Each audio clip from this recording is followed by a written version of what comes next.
So Jeff Keighley, who is the founder and host of the Game Awards, was given the green light to officially leak Cartethyia's gameplay, which was absolutely amazing. For those of you who have not already seen it, here's the full 30-second playback of the gameplay that was posted on his Twitter page.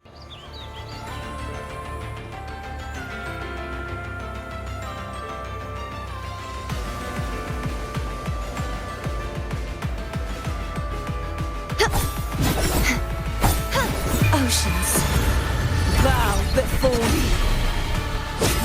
Chaos purified, sounding the death knell. My blade, purge all evil. Perfect. Everything, down to the last minute details. So in today's video, I'm going to be breaking down her gameplay by comparing it to other characters that we already have in the game to give you guys an idea what to expect when Cartethyia is officially released in the game. If you enjoy the content, be sure to leave a like and subscribe because it helps me out tremendously. In the footage provided, you can see that she's using the training sword, which is basically a 2-star rated weapon in the game, so it's pretty terrible. For weapons that'll work on her if you can't afford to pull for her signature weapon, Camellia's weapon, which is the red spring, is my first recommendation due to the high base attack and crit rate substats, which is 2.3% more than what crit rate Focus Echoes provides. If Cartethyia has crit damage on her skill tree, you should be looking at around 66% total crit rate and around 72% total crit rate if she has crit rate on her skill tree instead, and that is if you roll crit rate on every piece of your echoes while using Camellia's weapon. But for those who have access to only Changli's signature weapon, which is the Blazing Brilliance, use it only if Cartethyia has crit rate on her skill tree due to the crit damage substat, or else she'll heavily depend on Showkeeper for the crit rate buff that she can provide from her liberation. If you don't have Blazing Brilliance or Red Spring and you can only save for S0 Cartethyia, spend every lustrous tile that you have on the standard banner right now to get the Emerald of Genesis sword.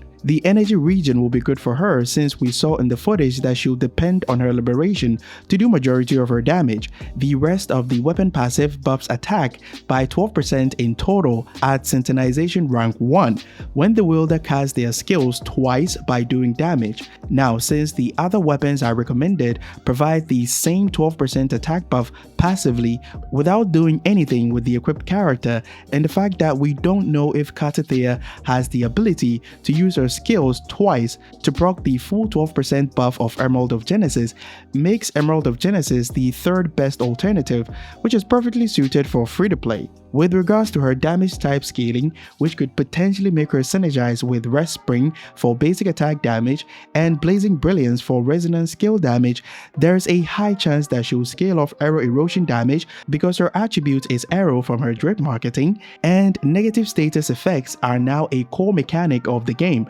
so new characters have a high chance of synergizing with them. But do keep in mind that Kuro manages power creeping really well, and that's why Zani is a dual scaling character of heavy attack and spectrofrazzle damage to increase her weapon alternatives and team options as well. So for Cartethyia, there's a high chance that she'll be a dual scaling character as well, where one will be arrow erosion, but if the other scaling turns out to be basic attack damage or resonance skill damage, the Blazing Brilliance and the Red Spring can be very good on her, which can potentially help you save money in the process. So for now, let's keep our fingers crossed. We'll get into her echoes very soon, so let's continue with the gameplay footage breakdown. The footage starts off with basic attack stage 1 and basic attack stage 2 respectively. If you look closely, stage 1 will do 1 instance of damage due to a single slash trail effect, but for stage 2, it will do 3 instances of damage because we can see 3 of these slashing trail effects. After that, she activates her liberation, which is absolutely stunning, and I have no idea what Kuro is feeding their animators at this point. She transforms from Cartethyia into Fleur de Lis upon casting her liberation. In this state, she has access to 4 basic attack stages. This is stage 1, this is stage 2, this is stage 3, and lastly this is stage 4. After that, she ends it with an attack that has a different animation compared to her first liberation skill cast, which is really similar to Jinxi's Illuminous Epiphany Forte skill.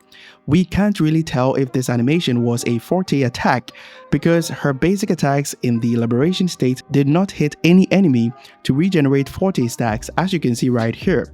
Now, right after the last animation, you can see that she transformed back into Cartethyia Cartethyia to end her liberation state earlier than normal. So my first guess is that we did not actually get to witness the usage of her forgery circuit when she's in her liberation state. It's also quite possible that these basic attack stages that you see right here are attacks she only has access to when she consumes error erosion if she needs it to do damage, and then she can use another liberation skill cast to end her liberation state when she runs out of stacks that she can build when another character applies error erosion on the enemy. This is actually very similar to Zani, like how she gains access to Daybreak, Dawning, Light Smash, and Nightfall when she has more than 30 blaze stacks after casting her liberation, and she can end Inferno state with the Last Stand, which is another liberation skill cast. Of all the possible speculations I have mentioned in this video, I strongly believe that this is the best representation of her kit, especially considering the fact that Ciaconna is releasing in the second phase of version 2.3, but please take everything with a grain of salt. Lastly, for her echoes, the Gust of Walking is viable on her if Cartethyia can apply error erosion, but if Ciaconna turns out to be her best sub DPS due to her dependency on error erosion, Ciaconna is best suited to use Gust of Walking instead, and Cartethyia is better on Sierra Gil, which provides the same 40% error damage bonus from the 5-piece effect that Gust of Walking provides, and you only need an intro skill to proc the 5-piece effect of Sierra Gil. This also helps you save resources because if Cartethyia can apply error erosion as well,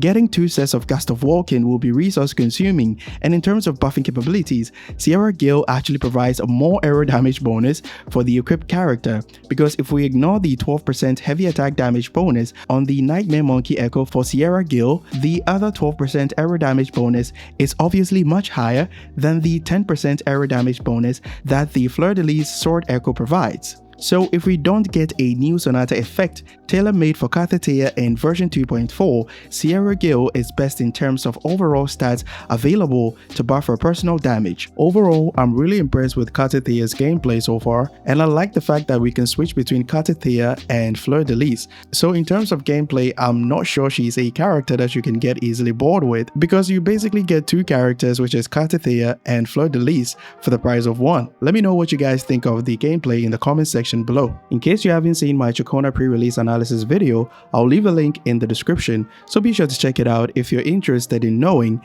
how she'll perform, just in case she has synergy with Cartethyia, to give you guys an idea what to expect. That'll be all for my Cartethyia pre-release breakdown analysis. Hope this video provided value to you, and if it did, leave a like and subscribe to help support the channel, because it's free and you can always change your mind. If YouTube got it right, you should like this video that pops up on your screen, so be sure to give it a watch and join our Discord community if you're having any issues with the game or you just want a place to chill or hang out. Link will be in the channel description. Catch you guys in the next one. Bye bye.